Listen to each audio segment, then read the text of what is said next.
Good afternoon everyone. और एक बार फिर से मैं आप लोगों के सामने हाजिर हूँ नीट यूजी क्वेस्ट के प्लेटफॉर्म पे एक नया चैप्टर लेके। कल हम लोगों ने फिजिकल केमिस्ट्री पूरी ख़त्म कर ली। ठीक है, आज हम लोग स्टार्ट करेंगे इनऑर्गेनिक केमिस्ट्री। इनऑर्गेनिक केमिस्ट्री का खैर देखा जाए तो एक पार्ट हम लोगों ने कर लिया है। केमिकल बॉन्डिंग ऑलरेडी उसी सीरीज में मैंने करा दी थी। तो आज हम लोग पीरियोडिसिटी ऑफ एलिमेंट से शुरू करेंगे। ठीक है, periodic property, classification of element, ये वाले चैप्टर से शुरू करेंगे। और कोशिश करेंगे कि इसको, ये चैप्टर बहुत ज़्यादा बड़ा तो है नहीं, तो इसको कोशिश करेंगे कि 2-3 लेक्चर्स 4 लेक्चर्स में मैक्सिमम इसको वाइंड अप कर दिया जाए। ठीक है, और कोशिश करूंगा कि इससे रिलेटेड जितने भी क्वेश्चंस आए हुए हैं या जिस तरीके के क्वेश्चन आए हुए हैं उन सबको यहाँ पर डिस्कशन किया जाए। ठीक है, वो सब आप लोगों का पूरा बढ़िया से क्लियर कर दिया जाए, जैसा कि मैंने फिजिकल केमिस्ट्री में करने की कोशिश की थी। सो आई होप आप लोग रहिएगा साथ में। ठीक है, सो स्टार्ट करते हैं आज का लेक्चर, है ना। आज का लेक्चर होगा, हमारा चैप्टर है क्या, classification of elements. Classification of elements, है ना, एंड पीरियोडिसिटी इन प्रॉपर्टीज। ठीक है, हेलो बेटा, हेलो हेलो नुपुर, हेलो राशि। ठीक है, आप सभी लोग आ जाइए। ओके, तो हम लोग ये चैप्टर शुरू करेंगे। थ्योरी आप लोगों को पता ही है कि यहाँ मैं थ्योरी नहीं पढ़ाता हूँ, बट क्वेश्चंस के थ्रू आई विल ट्राई कि उस चैप्टर से रिलेटेड जितनी भी थ्योरी है वो आपकी क्लियर कर दी जाए।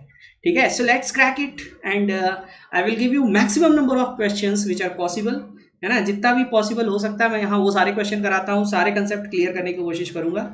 Okay, so let's crack it. और आज का लेक्चर स्टार्ट करने से पहले कुछ एक ज़रूरी बातें, जो लोग पहली बार आ रहे हैं वो जान लें। मेरा नाम शुभम श्रीवास्तव है और मैंने अपनी पोस्ट ग्रेजुएशन कर रखी है बनारस हिंदू यूनिवर्सिटी से, और इसके साथ ही साथ मेरी ऑल इंडिया रैंक 22 रह चुकी है CSIR नेट के एग्जामिनेशन में। और पिछले 7 से ज़्यादा सालों से मैं आप जैसे बच्चों को पढ़ा रहा हूँ, है ना। और अगर आप अपनी तैयारी को और भी बेहतर बनाना चाहते हैं, please go for the plus subscription of Unacademy, there you will be getting a better experience. ठीक है, यूट्यूब वाले से ज़्यादा अच्छा, वहाँ सीरियस बच्चे होते हैं, सीरियस क्राउड होता है, सारा कुछ। Good afternoon Rishika, good afternoon. ठीक है, वहाँ एडिशनल क्या चीज़ें मिलती हैं मैं हर बार बताता ही हूँ, आज भी बता दे रहा हूँ। वहाँ आप डेली लाइव क्लासेस पाएंगे, आपको एक वेल स्ट्रक्चर्ड कोर्स मिलेगा। ठीक है, लाइव टेस्ट और क्विजेस होंगे जिसके थ्रू आपको ये पता चल सके कि आपकी तैयारी अच्छी चल रही है नहीं चल रही है। डाउनलोडेड वीडियोस होंगे जिससे आपका कोई अगर लेक्चर मिस हुआ है तो वो खत्म हो जाएगा। अरे खत्म हो जाएगा मतलब आप उसको देख सकते हैं। ठीक है, आप उसको भी क्लियर कर सकते हैं, कुछ भी मिसिंग नहीं रहेगा आपका। ठीक है, और इसके साथ ही साथ आप प्लस सब्सक्रिप्शन पे अपने एजुकेटर से डायरेक्टली कनेक्ट कर सकते हैं, डायरेक्टली डाउट्स पूछ सकते हैं। So it is a very good platform, go for that. और आप देखिएगा तो कुछ ये इकोनॉमिकल है बहुत ज़्यादा, 2 साल की फीस यू कैन सी। आप नॉर्मल कोचिंग्स में जाइएगा, आप इसका 10 गुना पैसे दे के आते हैं। ठीक है, और आपको घर बैठे बैठे इंडिया के बेस्ट एजुकेटर्स से पढ़ने को मिलेगा, वो भी केवल इतने पैसों में, 32,000 रुपीज़ में। So please use my code SHUBH and get instant 10% discount, और गो फॉर एटलीस्ट 1 ईयर और 2 ईयर सब्सक्रिप्शन। ठीक है, मंथली सब्सक्रिप्शन के लिए मत जाइएगा, that will not be beneficial, है ना। पैसे भी देखा जाए कंपेरेटिवली ज़्यादा लग रहे हैं। इसके साथ ही साथ ये जो भी अमाउंट है you can pay that in EMI। ठीक है, so this is not going to be a load, it is मैं कह सकता हूँ it is less than the local coaching, है ना, जो आप लोकल कोचिंग पर सब्जेक्ट पैसे देके आते हैं उससे भी कम पड़ रहा है। So please go for at least 2 year subscription and use my code SHUBH। Okay, so इतनी ज़रूरी जानकारी आप लोगों को देनी थी, है ना। अब जिसको लेना है भाई, वो जो सीरियस होगा वो लेगा। Okay, so let us start today's lecture. और आज का लेक्चर शुरू करने से पहले वही जानकारी देना चाहता हूँ कि भाई अगर आप आ रहे हो यहाँ पर पढ़ने, ठीक है, सो प्लीज़ बी प्रिपेयर्ड। जैसे इस चैप्टर को मैं पढ़ाने जा रहा हूँ तो मैं क्वेश्चंस के थ्रू आके पढ़ूंगा। सो एटलीस्ट अगर आप एक बार वो चैप्टर बस रीडिंग भी लगाए होंगे ना, सो बहुत अच्छे से लिंक कर पाइएगा, बहुत अच्छे से कनेक्ट कर पाइएगा। सो स्टार्ट करता हूँ, मैं आज का लेक्चर स्टार्ट करता हूँ। लेक्चर क्या, क्वेश्चन से स्टार्ट करते हैं। और आज पार्ट 1 है, तो पार्ट 1 जैसा कि हर बार मैं क्या रखता हूँ, बहुत ईजी, बहुत बेसिक रखता हूँ, ताकि जो मान लो नहीं भी पढ़ा हो वो भी कनेक्ट कर पाए। ठीक है, ठीक है, समझ आई बात। चलो, गुड गुड गुड गुड। सो पीरियोडिक प्रॉपर्टीज में सबसे पहला क्वेश्चन क्या है, मॉडर्न पीरियोडिक लॉ इज। तो आप लोगों को पता हो मेंडलीव नाम का एक साइंटिस्ट था, मेंडलीव। मेंडलीव की एक पीरियोडिक टेबल थी और एक पीरियोडिक टेबल थी मोजले की। मोजले की पीरियोडिक टेबल को ही मॉडर्न पीरियोडिक टेबल कहा जाता है। ठीक है, और मेंडलीव वाली को क्या बोला जाता है, मेंडलीव पीरियोडिक टेबल। ठीक है, तो मेंडलीव क्या कहता था, मेंडलीव कहता था कि जो भी प्रॉपर्टीज हैं they are periodic function of atomic mass. Mendeleev का ये कहना था, लेकिन फिर वहां पे वही जो आ गए आइसोटोप वगैरह आ गए, है ना, बहुत सारी चीजें आई जो जो इसको फेल कर दी। फिर मोजले ने मॉडर्न पीरियोडिक लॉ दिया था। मॉडर्न पीरियोडिक लॉ के बेसिस पे मॉडर्न पीरियोडिक टेबल का निर्माण किया था, ठीक है। सो मोजले का क्या कहना था? मोजले का कहना था कि भाई किसी एलिमेंट की जो प्रॉपर्टीज होती हैं, केमिकल और फिजिकल प्रॉपर्टीज, वो उनका क्या होती हैं? पीरियोडिक फंक्शन होती है एटॉमिक नंबर्स का। सो देखिए क्या क्या ऑप्शन दिया हुआ है। The physical and chemical properties of the elements are periodic function of their atomic numbers. Exactly this one is the correct one. So first option should be correct. Hello Raj, कहाँ थे भैया तुम? हाँ, इतने दिन से कहाँ गायब थे? हम तुम्हारा इंतजार कर रहे थे यार, तुम गायब हो गए थे। रहा करो यार रेगुलर क्लास में, अच्छा लगता है। हाँ? चलो भाई, है ना। सो पहला क्वेश्चन सबको आ गया, तो जिसने रिवाइज नहीं भी किया होगा वो भी देख लिया होगा कि क्या था, है ना। क्लियर हो सब लोग? यस और नो लिख दो यार, यस और नो लिख दीजिए।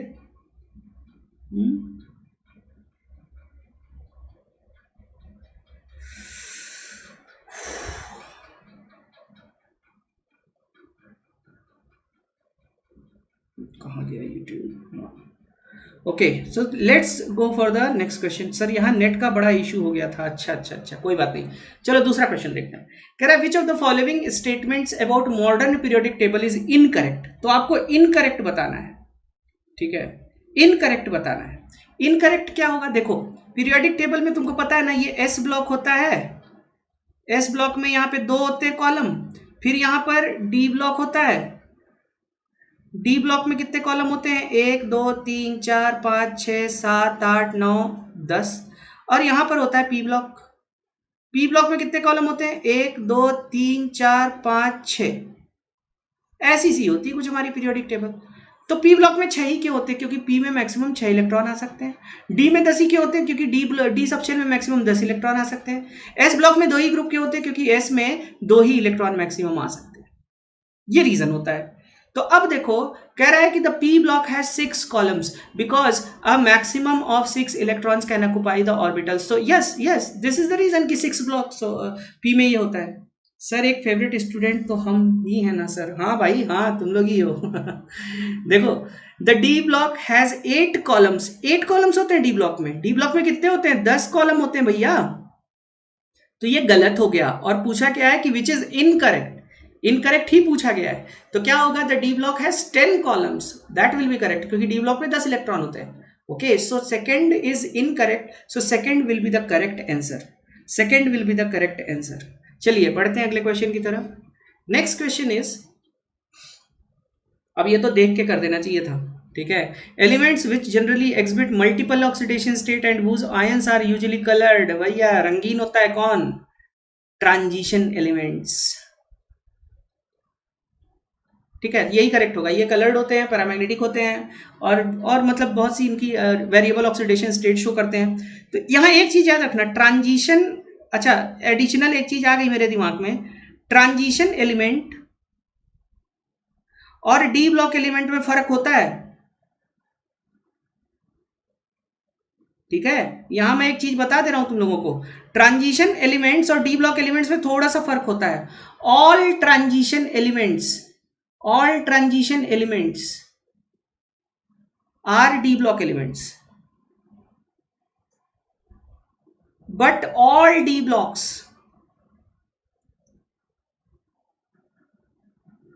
are not transition। ये चीज याद है सबको? ये जो अभी मैंने बताया ये बहुत इंपॉर्टेंट बताया मैंने, कि सारे के सारे ट्रांजिशन एलिमेंट को हम डी ब्लॉक एलिमेंट कह सकते हैं, लेकिन आप पूरे डी ब्लॉक एलिमेंट्स को ट्रांजिशन एलिमेंट नहीं कह सकते हैं। सो ट्रांजिशन एलिमेंट की कुछ डेफिनेशन होती है। ये क्वेश्चन तो बहुत इजी था, मैं इसमें एडिशनल इंफॉर्मेशन आप लोगों को दे दूं कि ट्रांजिशन एलिमेंट उसी को कहा जाता है जो अपनी किसी भी स्टेट में, चाहे वो जीरो हो, चाहे वो उसकी कोई आयनिक स्टेट हो, D10 ना शो करता हो, ठीक है। अगर वो अपनी आयनिक या न्यूट्रल किसी भी स्टेट में D10 खाली शो करता है ना, D10 से कम नहीं शो करता है, तो उसको हम डी ब्लॉक एलिमेंट कहते हैं, ट्रांजिशन एलिमेंट नहीं कहते हैं। जैसे zinc, cadmium, mercury, along with silver is also not a transition element, silver भी ट्रांजिशन एलिमेंट नहीं होता, क्योंकि सिल्वर क्या क्या एग्जिस्ट करता है, एजी और एजी प्लस एग्जिस्ट करता है, एजी में भी D10 होता है, एजी प्लस में भी D10 होता है, समझे? तो ये बहुत अच्छी इंफॉर्मेशन है, इसको याद रखना आप लोग, है ना। चलिए आगे चलते हैं। IUPAC name of element having atomic number 108। तो 108 IUPAC 100 से ज्यादा वाले एलिमेंट का जिसका एटॉमिक नंबर 100 से ज्यादा होता है उसके लिए IUPAC ने नोमेनक्लेचर डिसाइड किया था। 1 को किससे, अन से, 0 को किसको, नील से, ठीक है, 2 को किससे, बाई से, 3 को किसको, ट्राई से, ठीक है, 4 को क्वाड से, 5 पेंट, है ना। इसी तरीके से था 8 के लिए क्या था, ऑक्ट था। तो सबके लिए कुछ ना कुछ डिसाइडेड है। सो ये क्या हो जाएगा, अन नील ऑक्टियम। सब ये लिख के बस क्या लिख देना, IUM लिख देना था बस, और कुछ नहीं करना था। तो इसका नाम क्या हो जाएगा, अननील ऑक्टियम। अननील ऑक्टियम फर्स्ट ऑप्शन करेक्ट हो जाएगा। और इसका इसका इसका सिंबल क्या हो जाएगा, अननील ऑक्टियम, यू नो, ठीक है। ये सिंबल, अगर सिंबल पूछता तो ये होता, सिंबल भी बता सकते हैं ना IUPAC नोमेनक्लेचर में एलिमेंट्स के। ओके, सो सब लोग क्लियर हो, जितने लोग देख रहे हो यस और नो लिख के बता दो भाई। एक ही ऑप्शन से हो गया, बिल्कुल सर IUPAC आ सकती है एग्जाम में, बिल्कुल आ सकती है, कुछ भी आ सकता है, ठीक है। सब तैयार रख के रखो अपना, आने को तो कुछ भी आ सकता है, समझ आ गया। और कितना बड़ा है ही नूपुर, ये 10 मिनट का भी तो टॉपिक नहीं है। मतलब जिसको कुछ नहीं आता होगा IUPAC का, एकदम समझ लो ABCD भी नहीं पता होगा, वो भी 10 मिनट में पढ़ के मास्टर बन जाए इसका, है ना। तो प्लीज इसको अच्छे से कर लेना। चलो, विच of the following is a representative element, theory based question है। रिप्रेजेंटेटिव एलिमेंट्स कौन होते हैं in periodic table,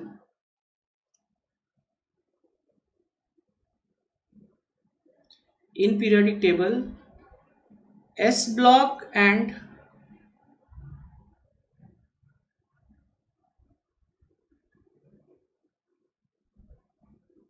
P block elements are known as Sushant Kaushik, hello भाई आ जाओ। नूपुर, हमारे मौसा जी का नाम भी आ सकता है नितिन हम करा देंगे, हर एक चैप्टर करा देंगे बेटा, ठीक है। फ्लो में चलने तो जैसे चल रहा है ना, जो जो चीजें सीक्वेंस में, हम सीक्वेंस में चलेंगे, चैप्टर नहीं छोड़ेंगे आपका कोई भी, टेंशन ना लीजिए। P block elements are known as representative element।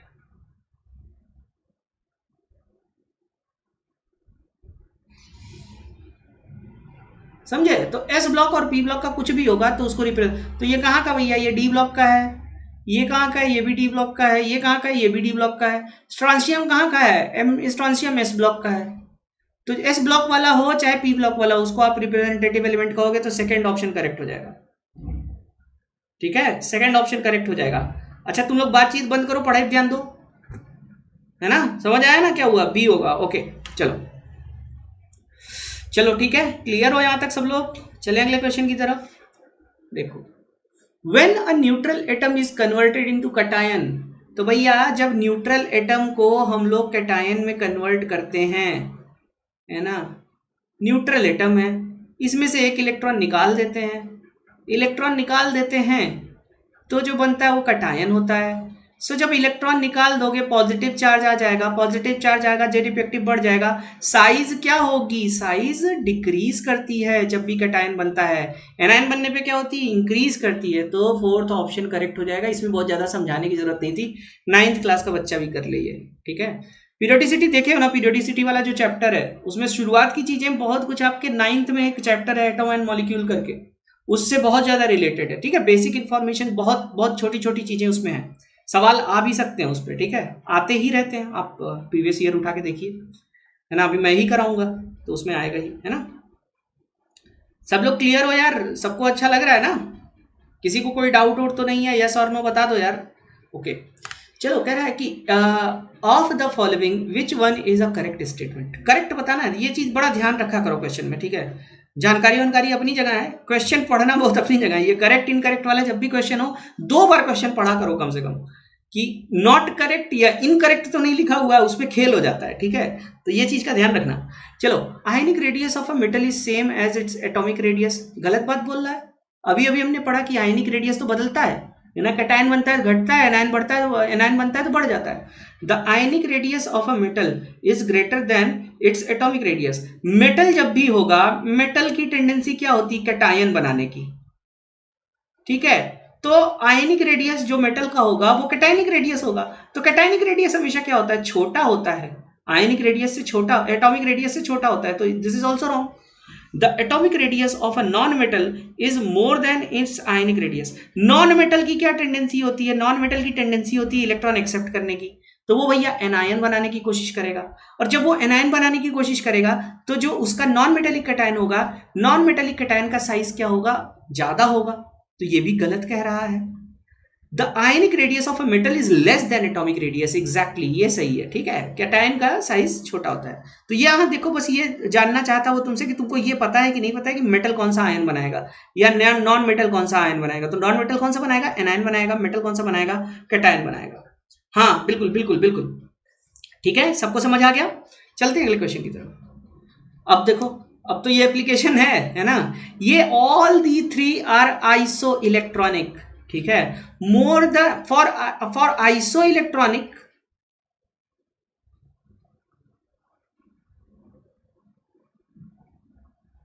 Species, more the negative charge,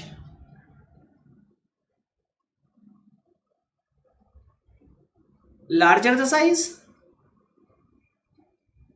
तो देखो N3 माइनस में भी 10 इलेक्ट्रॉन होते हैं, इसमें भी 10 इलेक्ट्रॉन होते हैं, F माइनस में भी, तो ये आइसो इलेक्ट्रॉनिक है। और अगर ये आइसो इलेक्ट्रॉनिक होंगे तो सबसे बड़ा साइज किसका हो जाएगा, जिसके ऊपर सबसे ज्यादा नेगेटिव चार्ज हो जाएगा। सो N3 माइनस, अरे N3 माइनस सबसे बड़ा होगा, फिर O2 माइनस होगा, सबसे छोटा यहाँ F माइनस होगा। तो कौन सबसे बड़ा है भैया, N3 minus. First option will be the correct one, first option will be the correct one. Let's see the next question. अब देखो, मैं बोला ना कि इस तरीके के क्वेश्चन में करेक्ट और नॉन करेक्ट देख लिया करो, अच्छे से पढ़ लिया करो। विच of the following is not correct. अब की बार क्या बोला, पिछली बार करेक्ट बोला था, अब की बार नॉट करेक्ट बोला है for isoelectronic ions. Isoelectronic ions में इलेक्ट्रॉन सेम होते हैं, प्रोटॉन अलग अलग हो सकते हैं। They have the same number of electrons around the their nuclei, बिल्कुल सही। और पूछा क्या, not correct. Higher the atomic number, higher will be the positive charge in a series of isoelectronic ions for of same period, ठीक है, ये भी सही कह रहा है। एटॉमिक नंबर जितना ज्यादा होगा, अब जैसे सोडियम है और मैग्नीशियम है, ठीक है, सोडियम का एटॉमिक नंबर 11 होता है, मैग्नीशियम का 12 होता है। सोडियम का जो कैटायन बनेगा Na+ बनेगा, मैग्नीशियम का बनता है Mg2+। तो ये अब 10 इलेक्ट्रॉन, इसमें भी 10 इलेक्ट्रॉन इसमें भी है, तो इसमें higher will be a positive charge, ठीक है, higher the atomic number higher will be the positive charge. तो सही कह रहा है, सेकंड भी सही कह रहा है। Isoelectronic ions have same electrical charge, क्या ये सही है, no, this is not correct. And आप देख सकते हैं इस पिछले ऑप्शन में, यहां पर आप देखिए ये 3 आयन है जो कि आइसो इलेक्ट्रॉनिक है, लेकिन इनमें एक पे चार्ज क्या है, 3 नेगेटिव, एक पे 2 नेगेटिव, एक पे 1 नेगेटिव है। सो चार्ज सेम जरूरी नहीं है हो। So it means the third statement is wrong, यानी कि answer will be third option, जो रॉन्ग है वही सही आंसर होगा हमारा। एंड आइसो इलेक्ट्रॉनिक सीरीज में have both positive and negative, ये भी सही है यार, ये तो सही है ना। Na+ है, पॉजिटिव चार्ज है, F- नेगेटिव चार्ज है, 10 इलेक्ट्रॉन इसमें भी है। तो आइसो इलेक्ट्रॉनिक में चार्ज अलग अलग हो सकता है। तो ये 1 to 4 तो सही बोल रहा है, थर्ड ऑप्शन गलत बोल रहा है, ठीक है, थर्ड ऑप्शन रॉन्ग है। नेक्स्ट, ये बताओ जरा, देखो अभी बताया ना हम तुम लोगों को कि हम जैसे जैसे पीरियोडिक टेबल में लेफ्ट टू राइट जाते हैं साइज डिक्रीज होता है, ठीक है, साइज डिक्रीज होता है। तो उस हिसाब से फ्लोरीन का साइज ऑक्सीजन के साइज से छोटा होना चाहिए, लेकिन अगर चार्ज लगा दोगे तो वो बढ़ जाता है ना, तो O2- F- से बड़ा हो जाएगा, है ना। तो और ये F- O से बड़ा हो जाएगा। So this will be the correct order, this will be the correct order, hence option 3 will be the correct one. इस पे हम लोगों ने ऑलरेडी काफी डिस्कशन कर लिया। OF होगा बेटा, थर्ड ऑप्शन होगा, नितिन थर्ड ऑप्शन होगा, थर्ड ऑप्शन, ठीक है, ऑक्सीजन और फ्लोरीन में थर्ड ऑप्शन होगा, ठीक है। Next, which of the following is correct, ठीक है, विच of the following is correct, ये बताओ। ये रहा हमारा न्यूक्लियस, जेड इफेक्टिव किसकी प्रॉपर्टी, जेड इफेक्टिव न्यूक्लियस की प्रॉपर्टी है ना। और ये रहा इलेक्ट्रॉन, यहां पर इलेक्ट्रॉन है। और ये जो शेल का साइज है यही डिसाइड करता है ना कि कितना बड़ा साइज होगा, आयनिक रेडियाई कितनी होगी, है ना। तो अगर जेड इफेक्टिव हाई है, जेड इफेक्टिव हाई है मतलब ये ज्यादा तेजी से अपनी तरफ खींचेगा, तो साइज क्या हो जाएगा, छोटा हो जाएगा। मतलब जेड इफेक्टिव अगर हायर होता है, जेड इफेक्टिव अगर हाई होता है तो रेडियाई, आयनिक रेडियाई कह लो या कोई भी रेडियाई कह लो, रेडियाई क्या होता है, छोटा होता है। मतलब ये दोनों एक दूसरे के क्या हैं, आयनिक रेडियाई और जेड इफेक्टिव एक दूसरे के इनवर्सली प्रोपोर्शनल है। ठीक है, तो this relation will be the correct one. And where is this relation, third option है ना भैया। तुमको कोई जितना ज्यादा खींचेगा उतना ही ज्यादा उसके पास आओगे, उस तुम्हारे और उसके बीच की दूरी उतनी कम होगी ना। सो दूरियां, ठीक है, खींचने वाले अट्रैक्शन फोर्स के क्या होती हैं, इनवर्सली प्रोपोर्शनल होती हैं। आप किसी से बहुत ज्यादा प्यार करते हैं उसके बहुत पास होंगे, ठीक है, और किससे बहुत प्यार नहीं करते हैं तो उससे बहुत दूर होंगे। ठीक है, सिंपल सी बात है। ठीक है, more the attraction more will be Z effective, more the Z effective radii will be smaller. ठीक है, इनवर्स प्रोपोर्शनलिटी। Next question. अब भैया ये तुम लोग बताओ मुझे, I am waiting for your answer. What should be the correct option for this question. इस क्वेश्चन के लिए क्या होना चाहिए बताओ।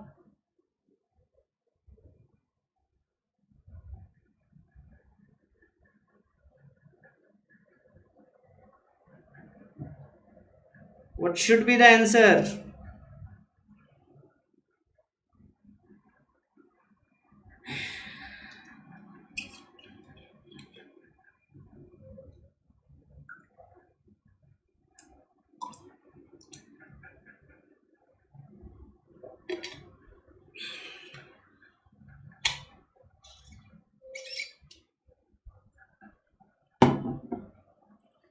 किसका साइज सबसे बड़ा होगा, सेलेनियम 2+ का बड़ा होगा, क्योंकि नेगेटिव चार्ज भी है ऊपर से, ये हमारे पीरियड्स पे नीचे भी आता है। ठीक है, यहाँ आता है तो O2- और ये फ्लोरीन यहाँ पर है। सो नीचे गए हो तो 2 सेल तो बढ़ गया, तो यही बड़ा होगा ना। Selenium will be the largest one, A option will be correct one.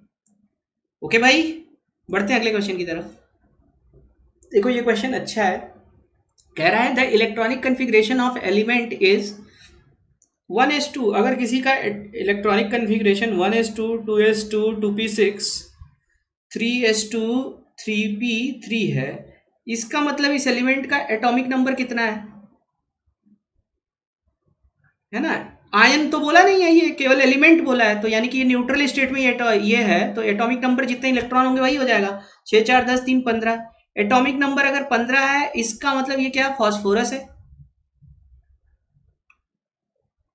अब कह रहा है कि what is the atomic number of the element which is just below the above element in the periodic table. तो periodic table में phosphorus कहां आता है, नाइट्रोजन फैमिली में। ऊपर नीचे सब बता लो। अब ये रहा phosphorus, this is the element जिसके बारे में बात की जा रही है। जस्ट बिलो कौन है, आर्सेनिक है। और आर्सेनिक का एटॉमिक नंबर कैसे मिलता है, इसमें आप 18 ऐड कर दीजिए, तो 15 + 18 कर दीजिएगा तो कितना आएगा, 33 आएगा ना। सो 33 विल बी द आंसर। इसका एटॉमिक नंबर कितना होगा, 33 होगा। यही पूछता यहाँ क्या होगा, तो आपको 32 ऐड करना पड़ता। यहाँ पूछता तो यहाँ क्या ऐड करते, 32 ऐड करते तो क्या आता, 55 32 नहीं, 18 ऐड करते, तब 18, तब भी 18 ऐड करते, तो 18 ऐड करते तो कितना आ जाता, 10 51। ठीक है, फिर इसमें 32 ऐड करना पड़ता, 32 ऐड करते तो कितना आता है, 83 आता। सो इस तरीके से आप एटॉमिक नंबर बता सकते थे। ठीक है, तो आपको आर्सेनिक का बताना था, 2 बिलो पूछता तो ये बता लेते, एक एबव पूछता तो क्या हो जाता है, 7 हो जाता। तो सबका पूरा कहानी कच्चा चिट्ठा आपके सामने है। इससे पूछ लेता कि इसके राइट वाले का क्या होगा, तो फास्फोरस के राइट कौन आता है, सल्फर, है ना। इससे पूछता कि लेफ्ट बताओ क्या आएगा, तो फास्फोरस से लेफ्ट क्या आता है, सिलिकॉन। सब कुछ ऊपर नीचे दाएं बाएं सब मैंने क्लियर कर दिया। ठीक है, तो पीरियोडिक टेबल एक बार अच्छे से बढ़िया से समझी होनी चाहिए, रटी नहीं होनी चाहिए, समझी होनी चाहिए। समझे रहोगे तो वो समझ लेते हो किसी चीज को तो वो अपने आप रटा जाता है। तो यहाँ कौन सा ऑप्शन करेक्ट हो जाएगा, थर्ड ऑप्शन करेक्ट हो जाएगा। ठीक है, दाएं बाएं ऊपर नीचे कुछ भी बता सकते हो ना। इसने खैर नीचे पूछा था, ऊपर पूछता तो नाइट्रोजन होता, दाएं पूछता सल्फर होता, बाएं पूछता क्या होता, सिलिकॉन हो जाता। Okay, let's go for the next question. Which of the following has the greatest electron affinity, रटा हुआ होना चाहिए। Chlorine has the highest electron affinity, chlorine has the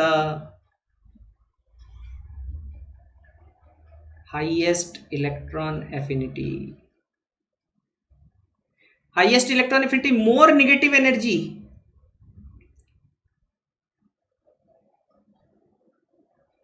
will be released। मतलब जब आप क्लोरीन में एक इलेक्ट्रॉन ऐड करोगे तो Cl माइनस बनने में ना ज़्यादा से ज़्यादा जो एनर्जी रिलीज होती है तो उसको निगेटिव में लिखा जाता है माइनस क्यू, ठीक है, ये होता है इलेक्ट्रॉन गेन इंथैल्पी, ठीक है। So chlorine will be the correct answer. Fluorine second number पे आता है। फ्लोरीन होना चाहिए था सबसे ज्यादा, लेकिन क्या होता है फ्लोरीन का साइज छोटा होता है। साइज छोटा होने के साथ साथ यहाँ पे 7 इलेक्ट्रॉन भरे पड़े होते हैं, बहुत ज्यादा इंटर इलेक्ट्रॉनिक रिपल्शन होता है, जिसकी वजह से वो एक एडिशनल इलेक्ट्रॉन को उतनी आसानी से नहीं एब्जॉर्व कर पाता जितनी आसानी से क्लोरीन एब्जॉर्व कर लेता है। So that is why chlorine has the highest electron affinity, ठीक है। Fluorine has highest electronegativity and electron affinity both are different terms, please be clear, है ना। Let's go for the next question. The वैलेंशियल electronic configuration of transition elements is, तो आपको बता दूं transition elements का बहुत बच्चे ये याद रखते हैं कि सर NS122 N-1D1 to 10 होगा। तो बच्चों ये आप गलत याद रखते हो, ये शायद किताब में भी किसी गलत दिया हुआ है। So this is not correct, ठीक है। Actually it is NS0 to 2 N-1D1 to 10, ठीक है। अब NS0 किसका होता है डी ब्लॉक एलिमेंट्स में, तो आप निकल फैमिली में देख लीजिएगा, निकल फैमिली में किसी का होता है, निकल फैमिली में किसका होता है ये आपसे मैं पूछ रहा हूं। प्लेटिनम और पैलेडियम में किसी का, हाँ नितिन को एनसीईआरटी में भी एक जगह गलत दे रखा है। सो बी क्लियर, ठीक है, एनसीईआरटी उसको करेक्ट कराएगा। Third option is correct, third option is correct. NS0 to 2 होता है पैलेडियम का, एग्जैक्टली पैलेडियम का क्या होता है, पैलेडियम का होता है NS0 N-1D10 होता है निकल फैमिली में, ठीक है। सो याद रखिएगा केवल एक एलिमेंट ऐसा होता है जिसका NS0 होता है, तो हम जब जनरल लिखते हैं तो हम सबको कंसीडर करके चलते हैं, ठीक है। अगर ये पूछ ले, देखो एक क्वेश्चन इसमें बहुत अच्छा पूछ सकता है, देखो सब लोग सुन रहे हो ना मेरी बात। एक क्वेश्चन अगर मैं बनाऊंगा पेपर, मैं परेशान करने वाला पेपर बनाना चाहूंगा, तो मैं यहां लिख दूंगा कि the वैलेंशियल electronic configuration of transition elements except palladium is. So अगर मैं एक्सेप्ट पैलेडियम डाल दूं और वहां ये ऑप्शन हो तो ये गलत हो जाएगा, तब क्या सही होगा, तब ये सही होगा। General electronic configuration except palladium, this is general electronic configuration except palladium. अगर क्वेश्चन में यही मैं लिख दूं एक्सेप्ट पैलेडियम, तो बच्चा जो रट के आया होगा वो तो गलत करेगा, जो समझ के आया होगा वो कहे कि सर बोलना है कि एक्सेप्ट पैलेडियम, पैलेडियम पे तो NS0 खाली पैलेडियम में होता है, ठीक है, समझ आई बात। तो याद रखिएगा NS1 से 2 फॉर एक्सेप्ट, एग्जैक्टली, ठीक है। तो ये सब याद रखना, छोटी छोटी चीजें हैं, ठीक है। चलिए आगे बढ़ते हैं, आगे बढ़ते हैं।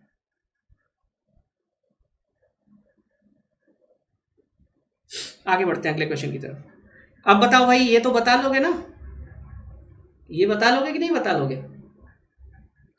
आयोडीन था, है ना, प्लस बनाएगा साइज घटेगा, माइनस बनाएगा साइज बढ़ेगा, तो ये हो जाएगा बस, और क्या, I-, सेकेंड ऑप्शन। ये तो देख के बता देना। अब तो ये वाले सवाल तो गलत होने ही नहीं चाहिए, ये तो एकदम रटा क्या मतलब, अब तो दिखा और आंसर होना चाहिए एकदम करेक्ट 100% एक्यूरेसी के साथ। चलिए भैया, द फर्स्ट आयनाइजेशन इंथैल्पी या first ionisation electron ionisation potential of beryllium and boron respectively. तो बेरिलियम का क्या होता है कन्फिग्रेशन, बेरिलियम का होता है 1s2 2s2 2p1। बोरॉन का क्या होता है 1s2 2s2 2s2 होता है, बस एक उल्टा हो गया, ठीक है, ये 2p1 होगा। तो हम लोग क्या पढ़ते हैं कि हम जैसे जैसे ट्रेंड क्या है कि लेफ्ट टू राइट जाओगे आयनाइजेशन पोटेंशियल बढ़ेगा, लेकिन in this case more stable configuration. Beryllium का क्या है, मोर स्टेबल कन्फिग्रेशन है, वाई हाफ फील्ड ऑर्बिटल। और यहां पे 2p1 देखो तो 2p1 neither half field nor full field, यहां बीच का है, तो ज्यादा स्टेबिलिटी कहां है, मोर स्टेबल। हंड रूल के अकॉर्डिंग ये ज्यादा स्टेबल है, हंड रूल के अकॉर्डिंग ये ज्यादा स्टेबल है। And if it is more stable, तो क्या होगा, बेरिलियम का ज्यादा होगा, beryllium will have higher than boron. तो यहां देखो ग्रेटर ये वैल्यू दे दिया है। अब बहुत बच्चे कहेंगे सर हम वैल्यू रट के जाएंगे, अरे गधे वैल्यू रट के नहीं जाना है तुमको, ये वैल्यू के बेसिस पे तुमको ये बताना है कौन बड़ा होगा कौन छोटा होगा। सो 9.32 ज्यादा बड़ा है, 8.219 छोटा है, तो यानी कि ये बेरिलियम का है, ये बोरॉन का है, तो ये सही दे रहा है, तो फोर्थ ऑप्शन करेक्ट हो जाएगा। ठीक है, रटना उटना नहीं था। चलें आगे, लेट्स, ये देखो यहां कह रहा है कि identify the correct order of size of the following. इसका जवाब मुझे आप लोग दीजिए, इसका जवाब मुझे आप लोगों से चाहिए।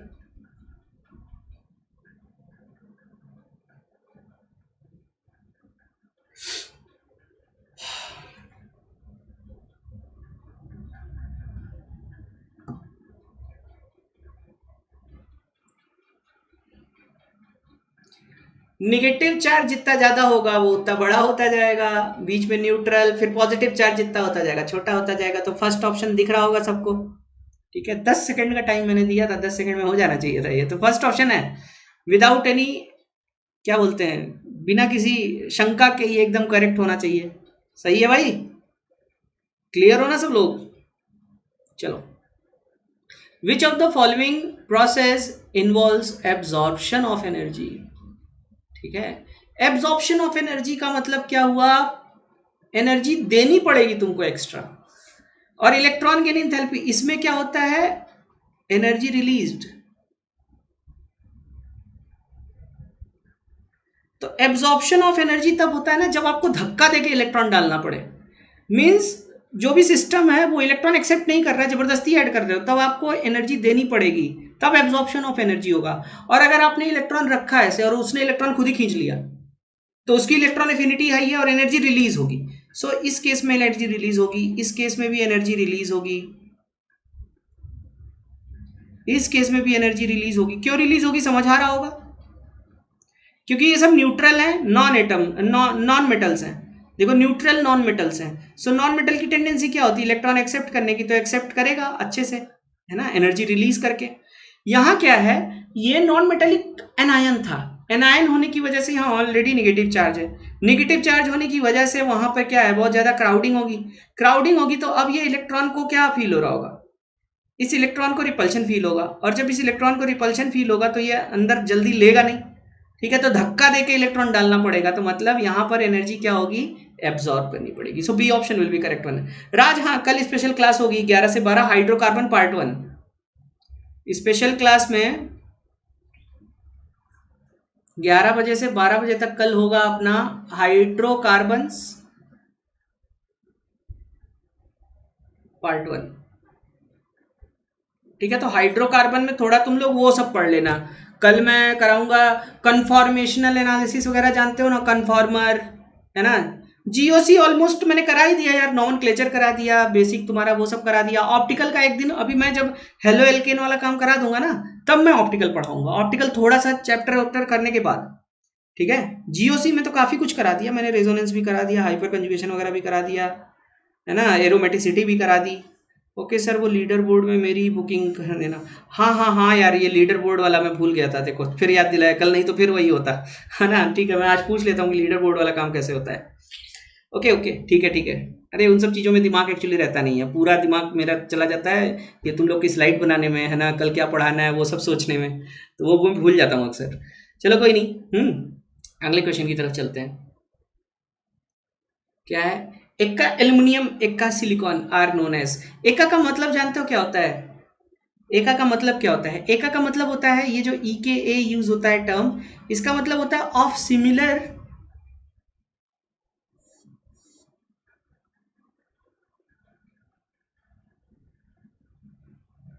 कन्फिग्रेशन।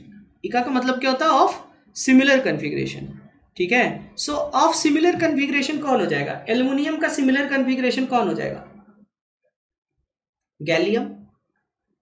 इन सब में देखा जाए तो गैलियम ही तो होगा, और एक का silicon, germanium. So gallium and germanium, एक का एल्युमिनियम गैलियम होगा, एक का सिलिकॉन कौन होगा, जर्मेनियम होगा। क्योंकि एल्युमिनियम फैमिली अगर देखो ये होती है, और कार्बन फैमिली क्या होती है, ये होती है, ठीक है। सो एक का एल्युमिनियम गैलियम हो जाएगा, एक का सिलिकॉन कौन हो जाएगा, जर्मेनियम हो जाएगा। Okay, so A option will be the correct one. आई बात समझ में? चलें आगे, देखिए, which of the following oxide is expected to react readily with NaOH। तो क्या पता है यार NaOH क्या होता है, NaOH इज अ बेस, ठीक है, एंड बेस विल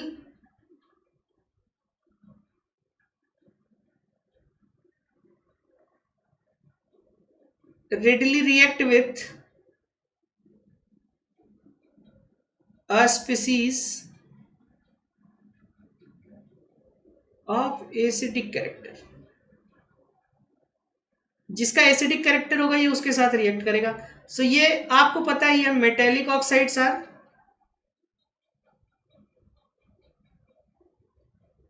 बेसिक, और जो नॉन मेटेलिक ऑक्साइड्स होते हैं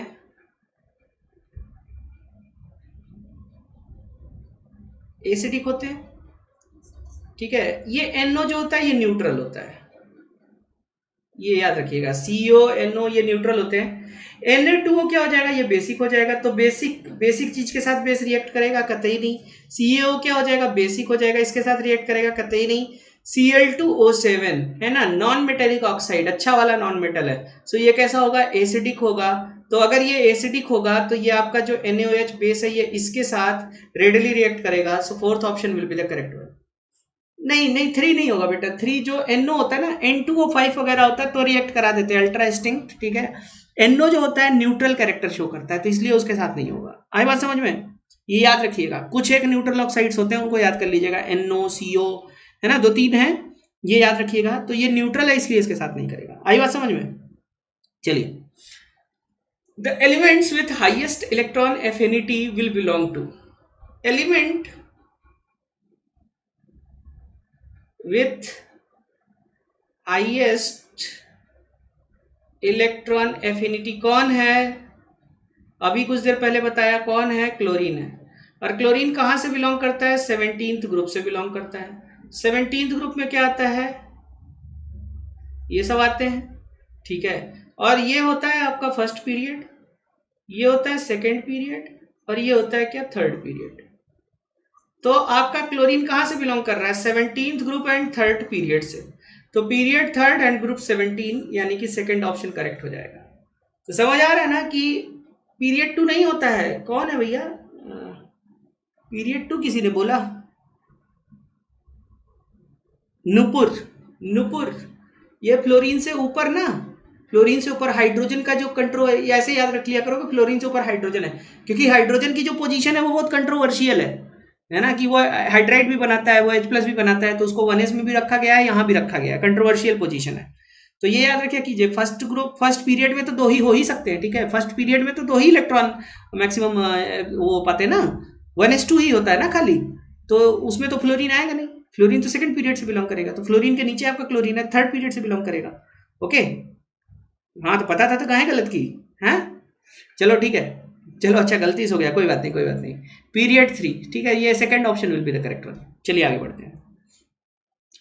नेक्स्ट है कि energy required, the energy required for the ionisation of 0.02 gram atom है ना ऑफ मैग्नीशियम, ठीक है, 0.02 gram atom of magnesium is x kilo joule, ठीक है।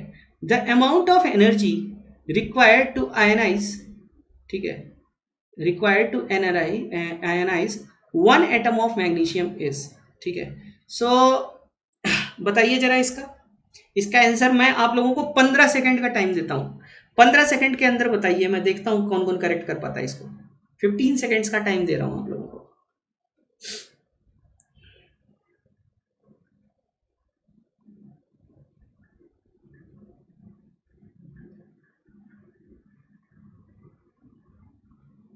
फिफ्टीन सेकेंड्स का टाइम है भैया, देखते हैं कौन सही करता है।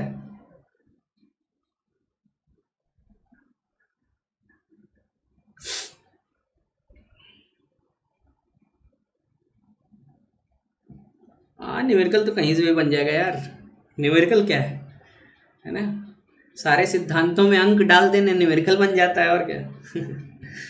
चलो मैक्सिमम लोगों को क्लियर है। देखो जिसको नहीं क्लियर है, हाँ बिल्कुल अल्ट्रास्टिंग, यही यहाँ पे खेल था, ये खेल था। ग्राम एटम का मतलब क्या होता है, मोल होता है। हम जब पढ़ाए थे बताए भी थे कि ग्राम एटम दिया हुआ है, ग्राम आयन दिया हुआ है, या ग्राम मॉलिक्यूल दिया हुआ है, तो इसका मतलब मोल होता है। तो ये क्या कह दिया कि 0.02 मोल की एनर्जी है x किलो जूल। तो यानी कि 0.02 Na एटम्स के लिए है कितना, x किलो जूल। तो 1 एटम के लिए कितना हो जाएगा, x divided by 0.02 Na kilo joule. तो ऑप्शंस तो तुमको जूल में दिए हुए हैं, तो क्या करोगे, x into 10⁻³ divided by 0.02 into Na joules. ठीक है, तो दिमाग खुला रखना है, थर्ड ऑप्शन करेक्ट हो जाएगा। Third option will be the correct one. आई बात समझ में, क्लियर हो ना भैया, है ना। जो किलो जूल ये करके मत जाता ना, ये वाला सेकंड वाला बहुत जल्दीबाजी में है ना। सेकंड वाले में देखना किलो किलो को नहीं मेंशन किया है ना। चलो भाई, which is mismatched regarding the position of elements as given below। अच्छा भैया, किसी का 89 अगर होता है तो 89 का मतलब क्या होता है, 89 मतलब होता है एफ ब्लॉक, है ना। 89 का मतलब होता है एफ ब्लॉक, लेकिन 7th पीरियड होता है। 89 का मतलब होता है एफ ब्लॉक 7th पीरियड यार, 7th पीरियड होता है। तो यानी कि ये गलत है, मिसमैच है। YZ7 दिया हुआ, तो हाँ एफ ब्लॉक 7th पीरियड होगा। 89 से लेकर के 104 तक जो होगा ना, वो एफ ब्लॉक होता है, 7th पीरियड होता है। और तुम्हारा जो 57 से लेकर 71 तक होता है, वो एफ ब्लॉक 6 पीरियड होता है। पीरियड टेबल देख लीजिएगा। अब 115 वाला दिया हुआ है डी ब्लॉक 7th पीरियड। सो 115 वाला यार डी ब्लॉक होगा, डी ब्लॉक नहीं होगा। 115 वाला क्या होगा, पी ब्लॉक होगा यार। पी ब्लॉक 7th पीरियड होगा, क्योंकि ये देखो, ये डी का पहला 1 2 3 4 5 6 7 8 9 10 है ना। तो यहां आता है तुम्हारा 89, यहां आया 103 104 105 106 7 8 9 10 11 12 13 14 15। सो ये जो 15 वाला 115 वाला है ना, वो तुम्हारा कहीं नाइट्रोजन फैमिली में आएगा। और नाइट्रोजन फैमिली कहाँ है, तुम्हारी पीरियोडिक पी ब्लॉक में है, तो ये पी ब्लॉक होना चाहिए था, 7th period P block.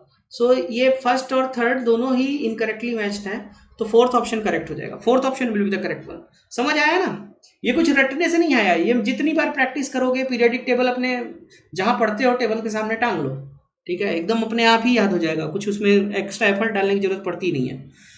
Okay, बढ़ते हैं अगले क्वेश्चन की तरफ। नेक्स्ट क्वेश्चन इज, कह रहा है कि match the following regarding nature of oxides. ठीक है, सो हमने तुम लोगों को बताया ही था कि जो मेटेलिक ऑक्साइड्स होंगे,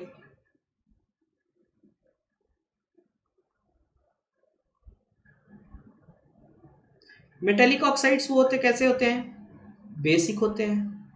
नॉन मेटेलिक ऑक्साइड्स कैसे होते हैं,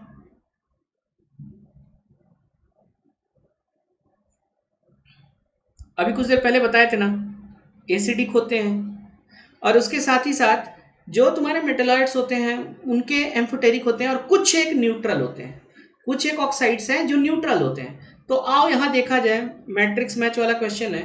सो ये बताओ, BaO barium oxide, barium oxide कैसा होगा यार, मेटेलिक ऑक्साइड है, तो ये तो पक्का का पक्का बेसिक होगा। तो बी का वन कहाँ कहाँ दिख रहा है, यहाँ भी दिख रहा है, यहाँ भी दिख रहा है, यहाँ भी दिख रहा है, यहाँ भी दिख रहा है, मतलब चारों ऑप्शन में इससे तो करेंगे नहीं कर सकते। क्लियर, Cl2O7 हमको दिख रहा है, Cl2O7। डी का ये एसिडिक होना चाहिए, यानी कि डी का थर्ड यहाँ नहीं दिख रहा है, तुरंत इस ऑप्शन को गलत मारो। डी का थर्ड यहाँ नहीं दिख रहा है, तुरंत इसको गलत मारो। डी का थर्ड यहाँ भी दिख रहा है, डी का थर्ड यहाँ भी दिख रहा है। अब हमारे पास दो ऑप्शंस हैं, ठीक है। AS2O3 जो होता है वो कैसा होता है, एम्फोटेरिक होता है, ठीक है, एम्फोटेरिक, यानी कि सी का सेकंड यहाँ दिख रहा है, लेकिन सी का फोर्थ यहाँ दिख रहा है। और N2O जो होता है वो तुम्हारा न्यूट्रल ऑक्साइड होता है, ठीक है। सो ए का 4, this third option will be the correct one. ये गलत हो गया, फोर्थ ऑप्शन गलत हो गया, ठीक है। सो ये थोड़ा सा एम्फोटेरिक वाला और न्यूट्रल वाला गिने चुने ऑक्साइड्स हैं, इनको आप लोग अच्छे से पढ़ लीजिएगा, ठीक है। इनको मतलब जैसे तुम्हारा मान लो उसका ऑक्साइड होता है, क्या बोलते हैं, जिंक का ऑक्साइड हो गया, जिंकेट बना लेता है, और ZnCl2 भी बना लेता है, ठीक है। और तुम्हारा बेरिलियम का और इधर एल्यूमिनियम का, ये सब एम्फोटेरिक है।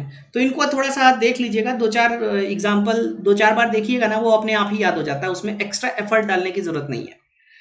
और इसके साथ ही मैं बता दे रहा हूँ, इनऑर्गेनिक अब हमने शुरू की है, तो इनऑर्गेनिक की स्ट्रेटजी आपको बहुत अच्छी रखनी है, क्योंकि इनऑर्गेनिक ही सबसे ज्यादा नंबर आपको एग्जाम में देगा, मैं बता दे रहा हूँ। और इनऑर्गेनिक सबसे ज्यादा नंबर देता है, सबसे कम टाइम लेता है। ये अलग बात है कि फिजिकल समझने में मजा आता है, ऑर्गेनिक समझने में मजा आता है। इसमें समझने वाली चीजें थोड़ी सी कम है ना। इसमें आपको 60% समझना है तो 40% याद भी करना है, मैं पहले बता दे रहा हूं, ठीक है। सो 50% याद रखना है, ठीक है, 50% याद रखना है। और ये चीजें आप लोग करके जाओगे तो सबसे कम टाइम आपको इनऑर्गेनिक करने में लगेगा। इनऑर्गेनिक अगर अच्छे से, बिल्कुल फ्री का नंबर देता है। अगर इनऑर्गेनिक तुम्हारा अच्छे से क्लियर है ना, तुम ये मान लो, तुम इतना मान के चलो, तुम्हारा नीट का एग्जाम देने जाओगे, 45 क्वेश्चन में से 14-15 क्वेश्चन तो इनऑर्गेनिक के होने ही है। अब ये 14-15 question you can do with in 10 minutes. खाली एनसीईआरटी पढ़ के जाना है, कुछ अलग से पढ़ के जाना भी नहीं है। खाली एनसीईआरटी पढ़ो और जितना क्वेश्चन करा रहा हूं ये करके जाओ। 15 में से तुम्हारा 12-13 क्वेश्चन ना सही हो तो बताना, ठीक है। पूरा भी सही हो सकता है, एक आध क्वेश्चन की गारंटी मैं नहीं लेता। एक आध क्वेश्चन मान लो कहीं मंगल ग्रह से उसने भेज दिया, ठीक है।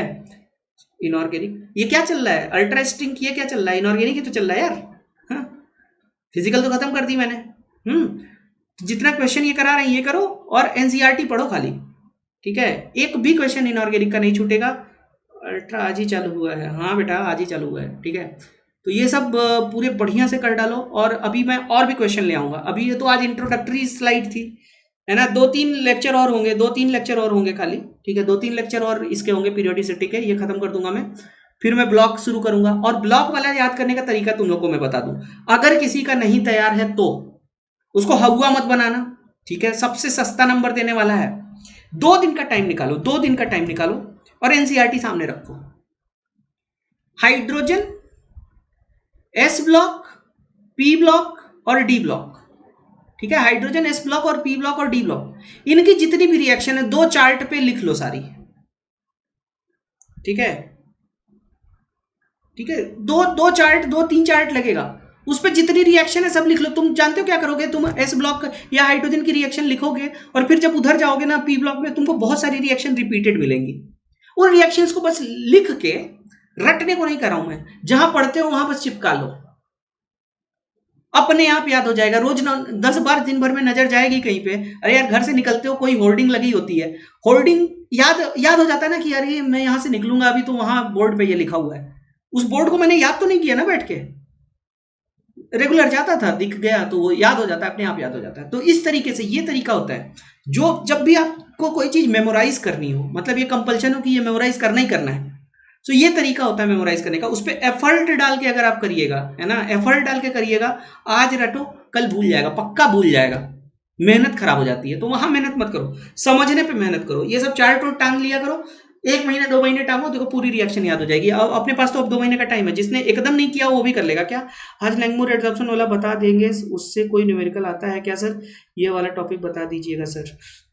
हाँ हाँ, उससे न्यूमेरिकल आता है तो बताए तो थे, ठीक है। वो तुम्हारा जनरली ग्राफ वाला क्वेश्चन आता है, x/m और वो वाला था ना, फ्रेंडली लैंगमूर वाला, तो उस पर जो हम कराएं उसी से क्वेश्चन आता है, वही एक बार और देख लेना, ठीक है। कुछ अलग से नहीं आता, ठीक है ऋषिका। और मैं कोर्स वगैरह लॉन्च करने वाला हूँ जल्दी ही, तो वहां पर पढ़ा दूंगा आप लोगों को। अभी एक्चुअली ये एग्जाम पोस्टपोन होता जा रहा है, तो ज़्यादा से ज़्यादा कोशिश है कि क्वेश्चन करा दिए जाए, क्वेश्चन जितना करा देंगे उतना ही ज़्यादा अच्छा रहेगा, ठीक है। तो आज का लेक्चर यहीं पे ख़त्म करता हूँ मैं, ठीक है। Thank you for watching my videos. अगर आप लोगों को अच्छा लगा है तो प्लीज़ इसको लाइक शेयर और सब्सक्राइब कर दीजिएगा, और please go for the plus subscription using my code SHUPH, है ना। कल हम लोग मिलते हैं, कल हम लोग दूसरी स्लाइड के साथ मिलेंगे, और कल अपनी स्पेशल क्लास भी होगी। स्पेशल क्लास 11 से 12 होगी, है ना। हाइड्रोकार्बन पार्ट 1 पे, हाइड्रोकार्बन पार्ट 1 कराऊंगा। और 19 तारीख को मतलब परसों 19th को जो स्पेशल क्लास होगी उसमें मैं मैकेनिज्म खाली डिस्कस करूंगा। चार जो है नेम रिएक्शन अच्छी अच्छी ले आया हूँ, उसका खूब बढ़िया से नेम रिएक्शन का मैकेनिज्म पढ़ेंगे। सो 19th वाली स्पेशल क्लास में रहना, ठीक है। 19th वाली स्पेशल क्लास में सब लोग रहना, डिटेल डिस्कशन करेंगे, थॉरो पूरा। और आज शाम को 7 से 8 लेट्स क्रैक नीट यूजी पे, जिसको पढ़ना हो आ जाना, है ना, नीट यूजी। वहां आज मैं कराऊंगा इंटीग्रेटेड रेट एक्सप्रेशन, जनरल वाला, ठीक है। यस सर आई इनरोल, क्या नितिन मैं इनरोल समझा नहीं, क्या बोल रहे हो? यस सर आई इनरोल का मतलब क्या है?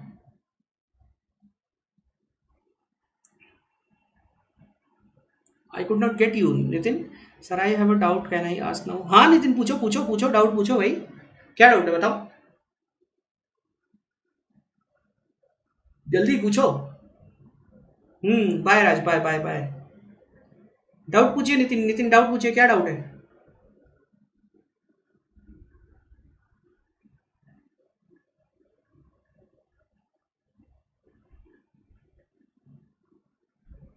डाउट बैलगाड़ी से लेके आ रहे हो क्या यार? हाँ इतना टाइम लगा। सर केमिकल काइनेटिक्स में पैरेलल रिएक्शन वाला टॉपिक है वो करा। हाँ हाँ वो थोड़ा सा है वो, और वो सुनो नितिन, मैं कराऊंगा उसको ना, अभी कल या परसों वाली जो क्लास होगी मेरी लेट्स क्रैक नीट यूजी पे, वहां मैं कराऊंगा, ठीक है। एंड टेम्परेचर, ठीक है, तो नितिन वो क्लास कर लेना, ठीक है। क्लास से करना होता है ना, वही बोल रहा है। मुझे नहीं पता इनरोल करना क्या होता है, पता नहीं, मुझे नहीं पता ना। Sir van der Waals constant A is dependent on temperature and pressure. Van der Waals constant, van der Waals constant A attraction term है, टेम्परेचर पे डिपेंड करना चाहिए उसको तो, क्योंकि टेम्परेचर बढ़ा दोगे तो इंटरमोलिकुलर अट्रैक्शन पे डिपेंडेंट है वो, है ना। ए वैसे तो कैरेक्टरिस्टिक प्रॉपर्टी होती है, अल्ट्रा में ये क्लियर करके तुमको बताऊंगा, वैसे होना तो नहीं चाहिए क्योंकि वो कैरेक्टरिस्टिक प्रॉपर्टी है, ठीक है, कैरेक्टरिस्टिक प्रॉपर्टी तो कभी बदलती नहीं है, but I will clear this doubt, मैं कल इस चीज पे आप लोगों को आपको अल्ट्रा बता दूंगा इसी क्लास में, ठीक है, एक बार मुझे बस रिमाइंड करा दीजिएगा, आई विल कंफर्म वंस, ठीक है। वैसे मुझे तो ये लगता है कि वैसे नहीं होना चाहिए ये, ठीक है, लेकिन एक बार हम कंफर्म करके, गलत जवाब मैं नहीं दूंगा, है ना, कंफर्म करके कल हम बता देंगे आपको, है ना, कल हमको बस एक बार आप रिमाइंड कर दीजिएगा। जॉन टेलर का क्वेश्चन आया था नीट में, हाँ जॉन टेलर यार, जॉन टेलर नहीं होता एक्चुअली, वो जॉन टेलर होता है, ठीक है, JAHN होता है, इट्स नॉट जॉन, है ना, इट्स जॉन, है ना, जॉन टेलर। ओके तो जॉन टेलर का एक क्वेश्चन आया था, जॉन टेलर मैं बता दूंगा, जॉन टेलर एक्चुअली अभी बता दे रहा हूँ, जॉन टेलर तब होता है ना जब तुम्हारा स्प्लिटिंग के बाद ईजी, ये जो ईजी होता है ना अनसिमेट्रिकली अगर फील्ड हो, अनसिमेट्रिकल फीलिंग अगर ईजी की होती है, ठीक है ना, ईजी की अगर अनसिमेट्रिकल फीलिंग होती है तो वो क्या होता है, वो जॉन टेलर इफेक्ट शो करता है, बस और कुछ नहीं, ठीक है, वो करना है, मैं बता दूंगा, मैं खुद ही 10 मिनट में तुमको जॉन टेलर समझा दूंगा यार, जॉन टेलर नाम बड़ा खतरनाक है लेकिन है कुछ नहीं वो, हम लोगों ने जब पढ़ाई कर रहे थे हम लोग के टाइम पे तो इसको बहुत अच्छे से पढ़े हुए हैं, ठीक है, लेकिन आप लोग के लेवल पे बहुत थोड़ा सा पढ़ना होता है। कल जो जियोलाइट वाला बताया था वो कैटायन एक्सचेंजर था, हाँ हाँ कैटायन एक्सचेंजर है वो, मैं बोल भी रहा था कैटायन एक्सचेंजर ही हो गया वो। ओके भाई, और किसी का कोई डाउट, यस और नो बता दो मुझे, यस और नो, किसी और कोई डाउट है भाई, मैं क्लास ओवर करूं? Should I over the class? Okay ठीक है। अल्ट्रा, हाँ तुम बस, मैं देखो देखो मैं तुमको क्रक्स बता दिया, ईजी अनसिमेट्रिकली फिल होना चाहिए, बात खत्म। अगर ईजी अनसिमेट्रिकली फिल्ड है तो होगा, नहीं होगा तो नहीं होगा, बस बात खत्म, है ना। तो अब रटो मत, मैं बोला ना रट के मत जाओ, देख लो ईजी अनसिमेट्रिकल फिल कब होता है, वहां जॉन टेलर होगा, नहीं तो नहीं होगा, ठीक है। सर 11th के लिए क्लास होती है, 11th का ही चल रहा है कुणाल ये तो, है ना। ओके सर नो डाउट वाल, चलो ठीक है। तो आप लोग टेलीग्राम से अभी वाला PDF ले लीजिएगा, ठीक है, टेलीग्राम लिंक जो नहीं जानता हो वो जाके डिस्क्रिप्शन में दिया हुआ है, नहीं तो chemistry by Shubham Shrivastava sir, chemistry by Shubham Shrivastava sir डाल के टेलीग्राम पे सर्च कर लेना,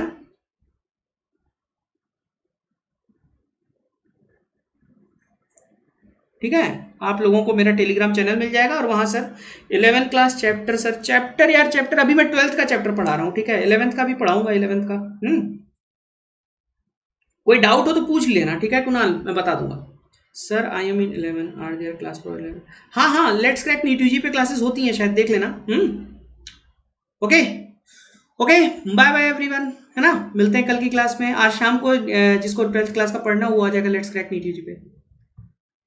और कल 11 बजे स्पेशल क्लास है, स्पेशल क्लास में जरूर आना।